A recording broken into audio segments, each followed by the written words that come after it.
दमनक ने कहा। करटक, तुझे तो बस अपने अवशिष्ट हार की ही चिंता रहती है। स्वामी के हित की तो तुझे परवाह ही नहीं। कटक, हमारी हित चिंता से क्या होता है? हमारी गिनती उसके प्रधान सहायकों में तो है ही नहीं। बिना पूछे सम्मति देना मूर्खता है।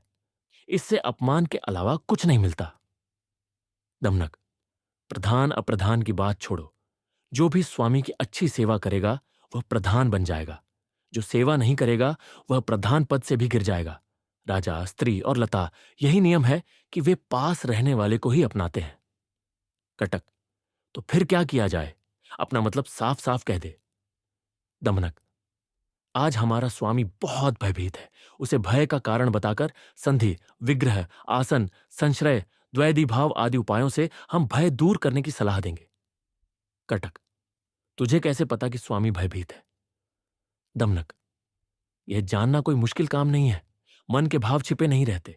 चेहरे से, इशारों से, हाव भाव से, बोलने के ढंग से, आंखों की भाव भंगिमा से वे सबके सामने आ जाते हैं। आज हमारा स्वामी भयभीत है। उसके भय को दूर करके हम उसे अपने वश में कर सकते हैं। तब वह हमें अपना प्रधान सचिव बना लेगा। कटक, तू राज सेवा के नियमों से अनजान है। स्वामी को वश में कैसे करेगा? दमनक, मैंने तो बचपन में अपने पिता के साथ खेलते खेलते राज सेवा का पाठ पढ़ लिया था। राज सेवा स्वयं एक कला है और मैं उस कला में निपुण हूं। यह कहकर दमनक ने राज सेवा के नियमों का वर्णन किया। राजा को संतुष्ट करने और उसकी नजर में सम्मान पाने के कई उपाय भी बताए।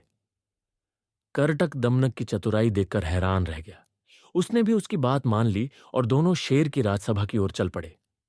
दमनक को आता देखकर पिंगलक ने द्वारपाल से कहा, हमारे पूर्व मंत्री का पुत्र दमनक आ रहा है। उसे बिना रोक हमारे पास आने दो। दमनक राजसभा में आकर पिंगलक को प्रणाम किया और अपने निर्धारित स्थान पर बैठ गया। पिंगलक ने अपना दाहिना हाथ ऊपर उठाकर दमनक से कुशल क्षेम पूछते हुए कहा, बताओ दमनक, सब कुशल तो है? बहुत दिनों बाद आए हो, क्या कोई खास काम है?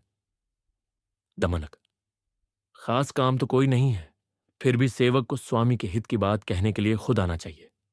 राजा के लिए सभी का महत्व है। उत्तम, मध्यम, अधम, हर तरह के सेवक होते हैं। समय आने पर तिनके का भी सहारा लेना पड़ता है। सेवक की तो बात ही क्या है। आपने बहुत दिन बाद आने का उलाहना दिया है, उसका भी कारण है।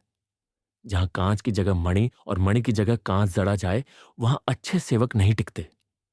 जहां पारखी नहीं, वहां रत्नों की कीमत नहीं लगती। स्वामी और सेवक एक दूसरे पर निर्भर होते हैं।